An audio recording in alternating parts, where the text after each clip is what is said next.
السلام علیکم، میں ہوں آپ کا میزبان محمد جمیل اور آپ دیکھ رہے ہیں وائس آف کشمیر۔ ناظرین، آج کے ہماری مہمان ہیں پاکستان پیپلز پارٹی LA14 کے رہنما اور سابق کوآرڈینیٹر 2PM آزاد جموں کشمیر جناب راجہ یوسف انقلابی صاحب۔ سر، ٹائم دینے کا بہت شکریہ۔ سر، اب سے میرا پہلا سوال ہے، وہ یہ ہے کہ آپ نے ابتدائی تعلیم کہاں سے حاصل کی اور سیاست میں آپ نے کب سے شمولیت اختیار کی؟ بسم اللہ الرحمن الرحیم۔ سب سے پہلے میں وائس کشمیر کے نمائندہ جمیل صاحب آپ کا شکریہ ادا کرتا ہوں کہ آپ اپنا قیمتی وقت نکال کر یہاں آئے اور بات کرنے کا موقع دیا۔ تو میں نے ابتدائی تعلیم جو گورنمنٹ ہائی اسکول رنگلا سے حاصل کی اور اس کے بعد انٹر کالج میں کورٹ میں نے ایڈمیشن لیا 1993-94 میں۔ اس میں 94 میں BSF ڈگری کالج کا سیکرٹری جنرل منتخب ہوا۔ اس کے بعد میں پھر 1996 میں ڈگری کالج کا BSF کا صدر منتخب ہوا۔ تب تک میں نے گریجویشن بھی کورٹ سے اس کا امتحان دیا ڈگری کالج کورٹ سے، اور پھر میں عملی سیاست میں نے قدم رکھا اسٹوڈنٹس پالیٹکس کے بعد، اور میں PYU آزاد کشمیر کا مرکزی سیکرٹری اطلاع بنا 1998-99 میں، اور تقریباً 6-7 سال میں اس عہدے پہ قائم رہا۔ پھر میں آگے چلتے ہوئے پالیٹکس میں رہا، تقریباً 28-29 سال ہو گئے میں پاکستان پیپلز پارٹی کا کارکن کی حیثیت سے کام کر رہا ہوں پارٹی کے لیے۔ اور پھر حالیہ 2019 میں ممبر CC آزاد کشمیر منتخب ہوا، اور اب میں نے پاکستان پیپلز پارٹی کی ٹکٹ کے لیے اپلائی کیا ہوا ہے LA14 کورٹ سے۔ اور یہ مختصر جو آپ نے پوچھا ہے کہ میں نے اسٹارٹ تقریباً 1992-93 سے میں PSF سے لے کر آج پاکستان پیپلز پارٹی تک اسی پارٹی میں ہوں، اور مسلسل اسی پارٹی نظریات کی جدوجہد کر رہا ہوں۔ اچھا راجہ صاحب،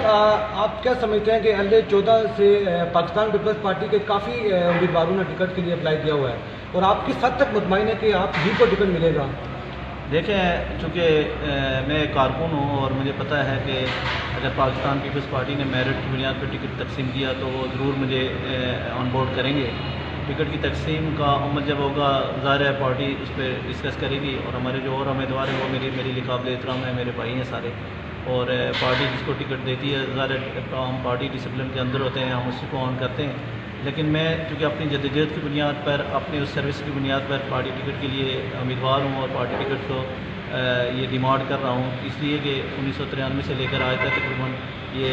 28-29 سال بنتے ہیں، اور ہم نے کبھی پارٹی وائلیشن نہیں کی۔ سب سے بڑی بات یہ کہ ایک ہی نظریے کو فالو کیا، اور آج تک اسی نظریے پہ چل رہے ہیں۔ پاکستان پیپلز پارٹی شہید بھٹو اور محترمہ بےعزتی بھٹو کے ویژن کو آگے لے کر چل رہے ہیں۔ اس لحاظ سے میں پورا امید ہوں کہ جب پاکستان پیپلز پارٹی ڈیسیژن کرے گی ٹکٹ کا، تو کم از کم مجھے نظر انداز کر کے پارٹی کا ڈیسیژن نہیں کرے گی، اور میرٹ پہ جو ٹکٹ تقسیم ہوا تو اس کے لیے ہم انشاءاللہ پارٹی ٹکٹ کے لیے بھرپور طریقے سے الیکشن مہم میں جائیں گے۔ اچھا راجہ صاحب، حلقہ LA14 غربی باغ جو کہ انتہائی قسم کا پسماندہ ترین علاقہ ہے، اور آپ اس پسماندگی کا کس کو ذمہ دار ٹھہراتے ہیں؟ میں یہ سمجھتا ہوں کہ چونکہ آپ نے یہ جو کوشچن کیا ہے بہت امپارٹنٹ کوشچن ہے ہمارے حلقے کے لیے، کہ آخر کیوں اتنا عرصہ ہو گیا ہمارا یہ حلقہ پسماندہ ہے۔ اور بدقسمتی کی بات یہ ہے کہ اس حلقہ کے اندر سے ہمارے وزیر اعظم، صدر اور MLA آج تک ہمارے MLA سردار عتیق صاحب ہیں، ان کے والد صاحب محترم ہمارے لیے محترم تھے سردار عبدالقیوم صاحب، جو آج دنیا میں نہیں ہیں، اللہ ان کی جنت میں جگہ دے، اور ہمارے لیے قابل احترام ہیں۔ اور وہ وزیر اعظم صدور ہے، اس کے بعد یہ MLA رہے، تقریباً 60-70 سال کا دور ہے کہ انہی کے گرد سے ہماری وہ حلقے کی سیاست گھوم رہی ہے۔ تو بدقسمتی کی بات یہ ہے کہ آپ پورے حلقے کا وزٹ کریں، جب آپ کو موقع ملے پورے حلقے کا وزٹ کریں، تو روڈ کے نزدیک جو شہر ہیں، شہری آبادی ہے، وہاں تو کچھ نہ کچھ نظر آ رہا ہے، روڈ پکی ہے، وہ لوگ کوئی NGOs کے ذریعے کروا رہا ہے، کوئی کسی ذریعے سے کروا رہا ہے۔ لیکن آپ پیچھے چلے جائیں، چڑالے سے نیچے سواوا چلے جائیں، ادھر سیری بونی چلے جائیں، یا خدر چلے جائیں، اس علاقے میں، یا رنگلا کے اس آگے جو پہاڑی علاقہ ہے وہاں چلے جائیں، یا چناٹ جو اس علاقے کا آخری کونا ہے وہ چلے جائیں، تو پسماندگی انتہا ہے۔ اس کی وجہ یہ ہے کہ انہوں نے لوگوں کو کام نہیں کیے، اور لوگوں کے نہ کام کرنے کی وجہ سے آج ہم وہی رونا رو رہے ہیں جو ہمیں 30 سال پہلے رونا چاہیے تھا، وہ حل کر کے آج ہم آگے بڑھتے، آج ہم یونیورسٹی کی طرف جاتے، آج ہم بڑے بڑے پروجیکٹ لے کے آتے، لیکن ابھی تک ہم ادھر ہی بہت سے ہماری روڈیں کچی ہیں۔ آپ اگر ادھر سے دیکھوٹ کا وزٹ کریں رنگلا تک، آپ اگر نیچے چڑالہ سے کانڈی بیلٹ میں آئے تو آج تک ہم وہی رونا رو رہے ہیں. تو اس لحاظ سے بڑی بدقسمتی رہی ہے, اور میں اس کو بدقسمتی اس لیے کہوں گا کہ ہمارے 70 سال سے ہمارے ہی حلقے سے حکومت ہے, ہمارے ہی حلقے سے وزیر اعظم صدور ہیں, انہوں نے جان بوجھ کر اس علاقے کو پسماندہ رکھا ہوا ہے. اور آپ کا جو سوال ہے اس کے اندر اس کا جواب یہی ہے کہ اس پسماندگی کی سارے کے سارے ذمہ دار سردار عتیق صاحب, اور چونکہ سردار کے صاحب کو میں اس لیے یہاں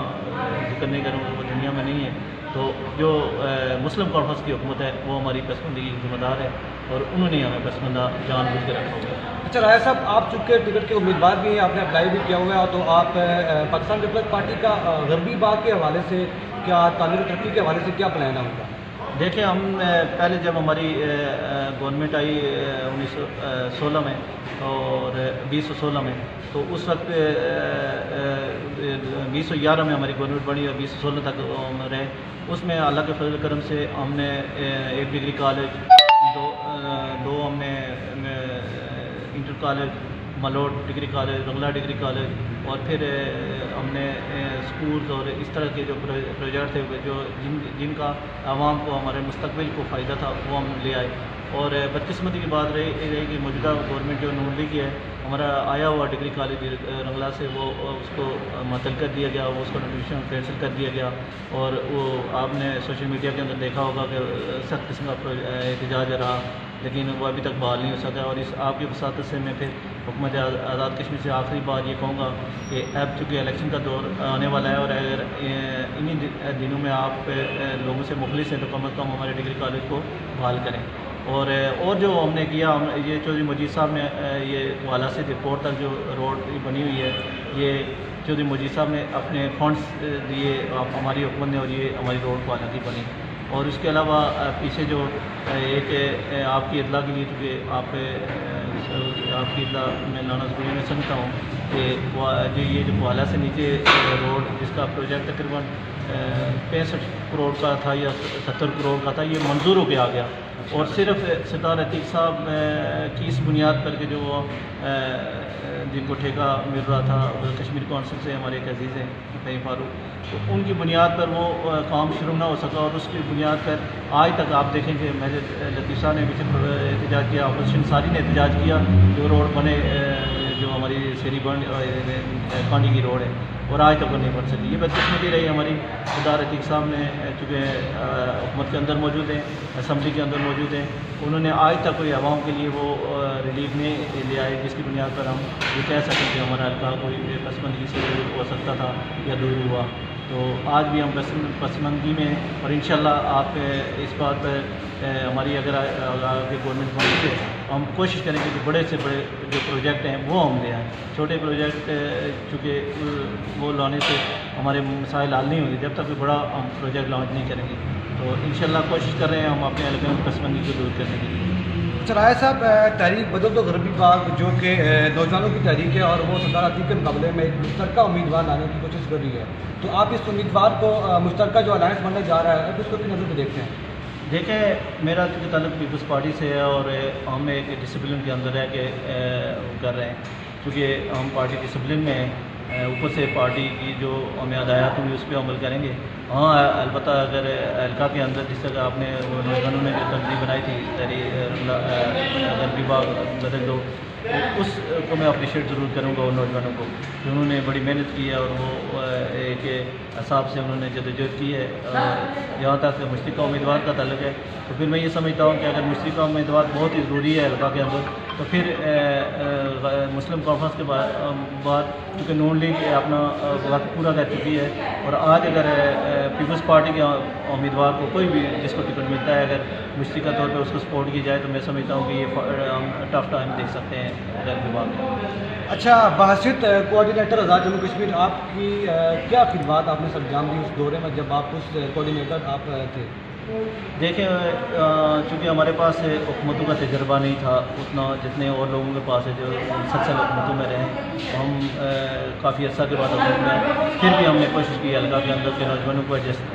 کروانے میں. پھر بھی کوشش کی کہ چھوٹے موٹے پروجیکٹ ہم لے آئیں. ہم نے ڈگری کالج عملہ کا لیا, ملوٹ کا لیا, اس کے بعد ہائی اسکول لیے, اور کئی نوجوانوں کو دیکھیں. ایک بات جو بڑی کلیئر سی ہے کہ جو ہمارا دور گزرا ہے 2011 سے 16 تک, اس میں کم از کم یہ رہا کہ لوگوں کی جو عزت نفس وہ باہر رہا. اس لیے کہ کارکنوں کی ایڈجسٹمنٹ ہوئی, ہمارے 2 مشیران حکومت بنے, ہمارے کوآرڈینیٹر بنے, اور آپ آج دیکھیں کہ ہماری حکومت میں رپورٹ سے ایک بندہ بھی ایڈجسٹ نہیں ہو سکا. اور یہ میں سمجھتا ہوں کہ ہماری جو حکومت تھی اس میں ہم کامیاب رہے, ہم اپنے جو ہدف تھے اس کو اس کی دل میں رہے, اور کچھ ہدف ہم نے حاصل کیے. پورے تو نہیں ہو سکے لیکن کچھ ہم نے جو کوشش کی اس میں ہمیں کامیابی ملی. اچھا, پی پی آزاد کشمیر کے جو صدر ہیں جناب چودھری لطیف اکبر صاحب, جنہوں نے گلگت بلتستان کو پاکستان کا صوبہ بنانے کی مخالفت کی ہے, لیکن بلاول بھٹو زرداری صاحب نے اس کی حمایت کی ہے. کیا یہ خود الزام ہے کہ آپ پاکستان میں جو آپ کے صدر ہیں انہوں نے اس کی حمایت کی ہے اور آپ کے جو صدر ہیں انہوں نے مخالفت کی ہے؟ دیکھیں, جہاں تک لطیف اکبر صاحب کا تعلق ہے, بالکل یہی بات انہوں نے کہی ہے کہ گلگت اور بلتستان آزاد کشمیر کا حصہ ہیں, اور ہم بھی اس بات پہ لطیف اکبر صاحب کی اس بات پہ تائید کر رہے ہیں کہ یہ جو گلگت اور بلتستان ہے یہ آزاد کشمیر کا حصہ ہے. جہاں تک بلاول بھٹو صاحب کی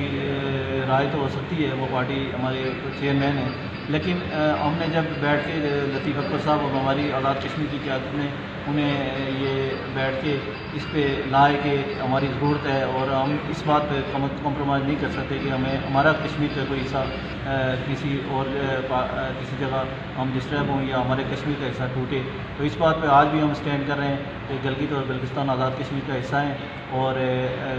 اس بات پہ ہمارا جو رائے شماری کا جو ہمارا نعرہ ہے کہ پہلے کشمیر پورا آزاد ہو, اور پھر لوگوں کی رائے سے جو فیصلہ کیا جائے, وہ کشمیر کے ساتھ رہنا, انڈیا کے ساتھ رہنا چاہتے ہیں, پاکستان کے ساتھ رہنا چاہتے ہیں, کشمیر خود مختار رہنا چاہتا ہے, یا سارا ملا کے گلگت اور بلتستان آزاد کشمیر ایک جس طرح سے لوگوں کی رائے اس کے مطابق فیصلہ کیا تو ہم مانیں گے. باشد دیگر چونکہ کشمیری آزادی کی جنگ لڑ رہے ہیں, اور کشمیریوں کی آزادی کی جنگ میں انشاءاللہ ہم ان کے ساتھ کھڑے ہیں, ان کی رائے کو. اچھا ناظرین, یہ تھے جناب راجہ یونس انقلابی صاحب جو پاکستان پیپلز پارٹی کے اس وقت انہوں نے حلقہ 14 غربی باغ سے اپنے کاغذات نامزدگی جمع کروائے ہیں. سر آپ کا بہت شکریہ, آپ نے ٹائم دیا ہے. تو مجھے یعنی محمد جمیل کو دیجیے اجازت. اللہ حافظ.